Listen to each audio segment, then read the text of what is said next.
Yo, selamat datang di Freaks Channel. Kali ini gue akan membahas salah satu karakter Jujutsu Kaisen yang digadang-gadang merupakan Gojo Satoru kedua, yaitu Yuta Okkotsu. Oke lah, tak perlu berlama-lama lagi, langsung saja. Yuta Okkotsu. Dia ini cukup banyak beberapa kali disebutkan dalam cerita anime manga Jujutsu Kaisen. Dikatakan pada saat latih tanding antara sekolah Jujutsu Tokyo dan Kyoto sebelum Yuji masuk, Yuta Okkotsu memenangkan secara telak kompetisi tersebut, yang tentu saja di kubu Kyoto ada Aoi Todo. Tapi walaupun namanya sering disebut-sebut, Yuta juga belum pernah diperlihatkan secara resmi dalam anime ataupun manganya. Jadi sebenarnya siapa sih Yuta Okkotsu ini? Yuta merupakan tokoh utama dari prequel manga Jujutsu Kaisen yang berjudul Tokyo Metropolitan Course Technical School. Yang saat ini Yuta sendiri merupakan anak kelas 2 di sekolah Jujutsu Tokyo, seangkatan dengan Maki, Panda, dan Inumaki, sekaligus kakak kelas dari Itadori dan kawan-kawan. Namun saat ini sendiri diketahui Yuta sedang berada di luar negeri. Dan ya, Yuta juga merupakan salah satu dari 4 penyihir Jujutsu tingkat spesial. Berikutnya untuk memperjelas siapa si Yuta ini, gue akan menjelaskan tentang masa lalunya. Yuta ini sebenarnya merupakan seorang anak biasa di masa lalu yang berjanji dengan seorang anak perempuan bernama Rika Orimoto untuk menikah ketika mereka dewasa nanti.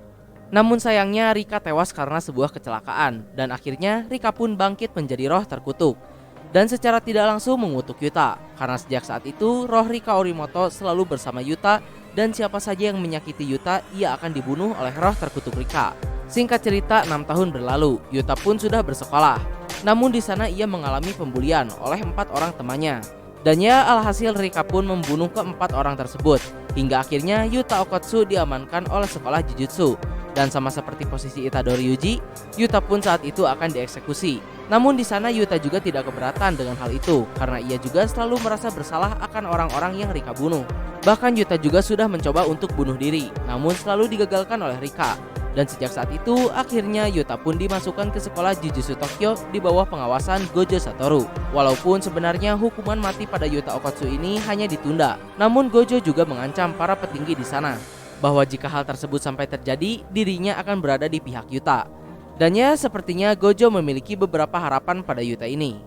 Untuk penampilannya sendiri, Yuta memiliki penampilan yang cukup acak-acakan, dari wajah kurang tidurnya hingga rambutnya yang selalu tidak rapi. Dan yap, itu menunjukkan betapa stresnya Yuta menghadapi teror dari Rika yang selalu membunuh siapa saja orang yang mengganggu dirinya. Lalu setelah ia masuk ke sekolah Jujutsu dan mendapatkan peringkat spesial, Yuta juga mendapat seragam yang spesial. Tidak seperti murid Jujutsu lain, Yuta ini memakai setelan berwarna putih.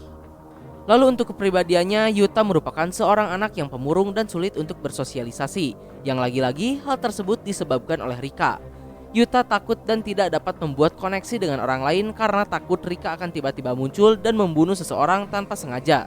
Dan hal tersebut juga membuat Yuta menjadi kesepian dan kehilangan kepercayaan akan dirinya sendiri. Namun setelah ia sekolah di Jujutsu Tokyo, kepribadian Yuta mulai membaik. Karena di sana ia mulai bertemu dan memiliki teman yang mengerti akan kondisi dirinya. Dan banyak mendapat nasihat-nasihat yang membuat dirinya kembali mendapatkan kepercayaan diri untuk bisa menyelamatkan orang lain. Lalu khusus mulai dari sini gue sarankan untuk tonton sampai beres agar tidak salah paham. Selanjutnya untuk sepak terjang dan kemampuan Yuta sendiri tentu saja tidak lain dan tidak bukan. Yang pertama ada roh terkutuk yang selalu menemani Yuta, yaitu Rika Orimoto. Mungkin untuk latar belakangnya sudah gue jelaskan tadi di masa lalu Yuta. Terlepas dari itu, Rika Orimoto sendiri bangkit menjadi roh terkutuk tingkat spesial. Setelah Yuta dimasukkan ke sekolah Jujutsu, di sana ia belajar cara mengendalikan kutukan Rika. Di bawah pengawasan Gojo Satoru, perlahan-lahan Yuta mulai dapat mengendalikan Rika dan menggunakannya untuk menyelamatkan orang lain. Jadi sebenarnya seberapa kuat roh terkutuk Rika ini? Yap, cukup kuat untuk membuat Yuta yang mengendalikannya mendapat posisi penyihir Jujutsu tingkat spesial. Disebutkan roh terkutuk Rika juga memiliki energi kutukan yang luar biasa dan tanpa batas. Di awal-awal cerita, Yuta ini hanya dapat mengeluarkan bagian lengan Rika saja. Itu pun tanpa bisa mengendalikannya, yang seringkali berujung pada tragedi kematian. Tapi seiring berjalannya waktu, khususnya setelah ia berlatih mengendalikan Rika di sekolah Jujutsu, perlahan Yuta mulai paham bagaimana cara mengendalikan Rika. Hingga akhirnya Yuta pun mendapat misi pertamanya bersama Inumaki. Di sana mereka sempat terdesak, khususnya Yuta yang masih gugup dan belum bisa diandalkan. Namun akhirnya Yuta pun tetap ikut bertarung. Hanya dengan aura yang dikeluarkannya saja sudah membuat iblis yang ada di hadapannya menjadi gila.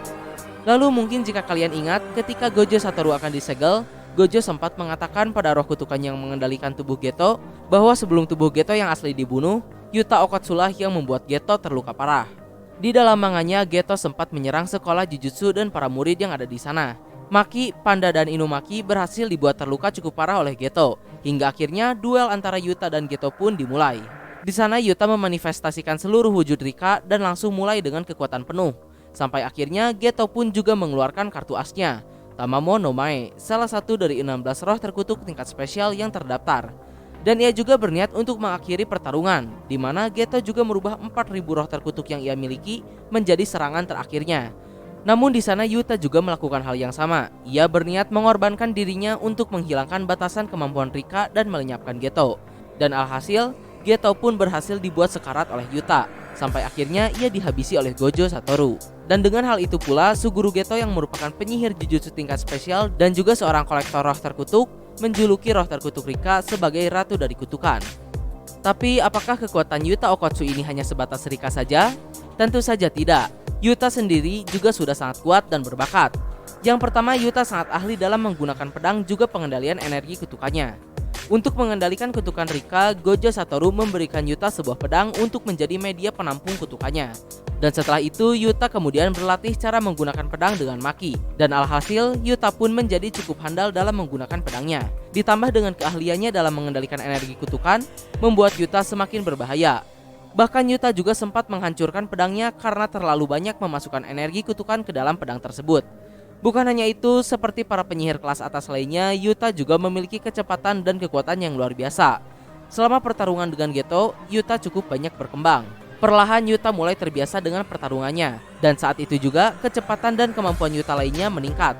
Bahkan Geto saja cukup kesulitan menghadapi Yuta yang sudah serius.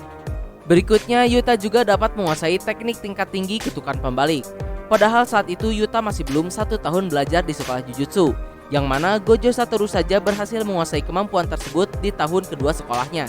Itu pun saat dia sekarat.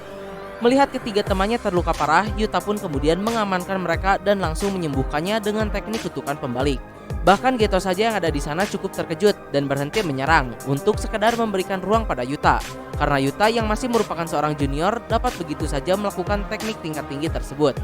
Lalu tidak hanya itu, Yuta juga memiliki kemampuan yang lebih superior lagi, di mana dirinya dapat meniru teknik kutukan milik orang lain. Pada saat melawan Geto, Yuta sempat meniru teknik kutukan milik klan Inumaki, yaitu kutukan kata-kata, yang tentu saja teknik kutukan kata-kata juga merupakan teknik kutukan tingkat tinggi. Dengan kemampuannya, Yuta dapat menciptakan semacam megafon dengan lambang Inumaki di dalamnya. Tidak berhenti sampai di situ, bahkan Yuta juga dengan dinginnya mengucapkan kata mati pada semua kutukan yang menyerangnya, yang mana hal tersebut sangat berbahaya. Karena jika energi kutukan yang dimiliki oleh musuh lebih tinggi daripada dirinya, kata tersebut akan balik menyerang dirinya. Apalagi semakin kuat kata yang diucapkan, maka semakin besar energi yang akan dipakai, juga semakin besar pula resiko yang akan ia terima. Inumaki saja sangat berhati-hati dalam menggunakan kemampuannya, dan tak jarang ia sampai muntah darah karena resiko dari teknik tersebut. Dengan fakta bahwa Yuta mengatakan kata yang sangat kuat yaitu mati pada semua roh yang menyerangnya, tanpa menerima efek samping yang berarti, sudah cukup membuktikan betapa mengerikannya si Yuta Okatsu ini. Nah, berikutnya di sini bagian yang cukup pentingnya. Menurut Suguru Geto, semua kekuatan yang dimiliki Yuta ini termasuk teknik kopi juga energi kutukannya yang tak terbatas berasal dari roh terkutuk Rika Orimoto. Kalau dilihat sekilas memang sepertinya begitu, karena Yuta benar-benar sangat bergantung pada kekuatan Rika. Saat Yuta meniru teknik Inumaki pun, Rika lah yang menciptakan megaponnya. Dan yap, seperti yang gue bilang di video-video sebelumnya, Rika merupakan roh pendendam, maka wajar saja kalau Rika sangat kuat. Namun sayangnya, roh pendendam merupakan roh yang terlahir dari kematian seorang penyihir Jujutsu yang mati bukan karena energi terkutuk. Sedangkan Rika, dia hanyalah seorang bocah biasa, apalagi penyihir Jujutsu, tentu saja sangat tidak mungkin. Dan mulai dari sini adalah menurut pendapat gue pribadi dan beberapa informasi dari manganya. Karena kejanggalan itu pula membuat Gojo Satoru tertarik untuk menyelidikinya. Dan akhirnya teka-teki tentang roh Rika pun terungkap. Di akhir chapter prequel Jujutsu Kaisen, disebutkan bahwa satu-satunya yang dikutuk saat kematian Rika adalah Rika sendiri, bukan sebaliknya. Saat itu Yuta tidak terima akan kematian Rika, sehingga secara tidak sadar dan entah bagaimana, Yuta lah yang membangkitkan Rika menjadi roh terkutuk tingkat spesial. Dengan kata lain, Yuta lah yang menciptakan roh terkutuk Rika dengan kekuatan besarnya. Karena Yuta sendiri diketahui merupakan keturunan dari Sugawara no Michizane, sama seperti Gojo Satoru. Maka tak heran mengapa Yuta memiliki energi kutukan yang sangat besar. Tapi terlepas dari itu, di akhir chapter prequel manga Jujutsu Kaisen sendiri, Rika sudah disucikan dan tidak bersama Yuta lagi. Ketika Yuta membangkitkan Rika, di sana terjadi hubungan antara tuan dan pelayan. Lalu pada saat melawan Geto, Yuta menawarkan nyawanya pada Rika untuk menghabisi Geto. Rika melaksanakan perintah tersebut, namun Rika tidak mengambil bayarannya, sehingga hubungan antara tuan dan pelayan itu berakhir, dan Yuta pun tak memiliki Rika lagi di sisinya. Jadi inilah menurut gue kenapa pas Gojo nyinggung kalau di sisi para penyihir masih ada Yuta, makhluk yang mengendalikan Geto tidak yakin dan menolak hal tersebut, bahwa Yuta Okkotsu tidak akan bisa menggantikan Gojo Satoru, karena ia mengira bahwa semua kekuatan yang dimiliki Yuta itu berasal dari roh terkutuk Rika. Tapi seperti yang gue katakan, Yuta lah satu-satunya orang yang mengutuk Rika dan membuatnya menjadi roh terkutuk. Jadi menurut gue Rika lah yang terikat dengan Yuta, bukan sebaliknya.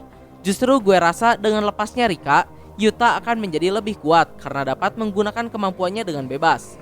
Karena ketika bersama Rika, sepertinya Yuta harus selalu meminta dan mendapat izin terlebih dahulu untuk menggunakan kekuatannya dari Rika. Ya, walaupun begitu, itu hanya sebatas opini gue saja yang gue tangkap dari informasi-informasi yang disampaikan di manga.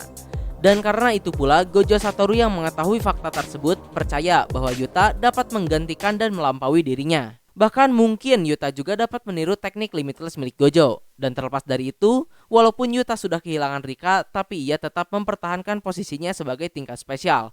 Semakin memperkuat argumen bahwa dengan hilangnya Rika tidak membuat Yuta menjadi lemah. Dan dengan hal itu pula, gue rasa mungkin selama Gojo disegel ini, Yuta akan kembali ke Jepang dan menggantikan posisi Gojo untuk sementara, sebagai celah terkuat yang memberikan peringatan pada para roh terkutuk. Nah, mungkin kurang lebih itulah pembahasan mengenai si Yuta Okkotsu ini. Mohon maaf untuk kesalahan dan kekurangannya. Like, share, subscribe kalau suka. Komen bila ada kritik dan saran. Terima kasih telah menonton. Ciao.